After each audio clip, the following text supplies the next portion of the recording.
धान कटे के बाद में जो पैरा बरथे वो पैरा ला जलाना नहीं का थे। गौठान में पैरा दान के लिए ओला जागरूकता ला थे, जागरूक करे जा थे सोशल मीडिया में, अखबार के माध्यम से।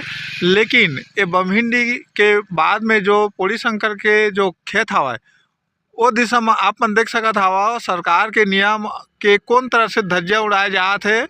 आप मन देख सकत हवा एक घटना आज मतलब 20 दिसंबर 2025 के ये कौन सा जगह है जी? बमहिंडी ब्लॉक है। लेकिन हाँ बमहिंडी ब्लॉक के हाँ पोड़ी शंकर से जो अमगांव जाते बेलकरी बीच के दृश्य है। आप मन देख सकत हवा सरकार के जो दिशा निर्देशक और कौन तरह के धज्जियाँ उड़ाए जाते थे। ये मुख्य मार्ग है, आप मन देख सकत हवा मुख्य मार्ग में लोगन मन के आवागमन हवा है और कौन तरह के शासन के नियम के जो धज्जियाँ उड़ाए जाते। देखा कौन तरह के नुकसान होते वहाँ पैरा ला जला दिए जाते। देखा कहीं भी कोई प्रकार के घटना घट सका थे। कामा जलत तो हाँ पूरा यहाँ तक आई, सड़क तक आई। यहाँ देखा है देख था मकान भी बने हवा है।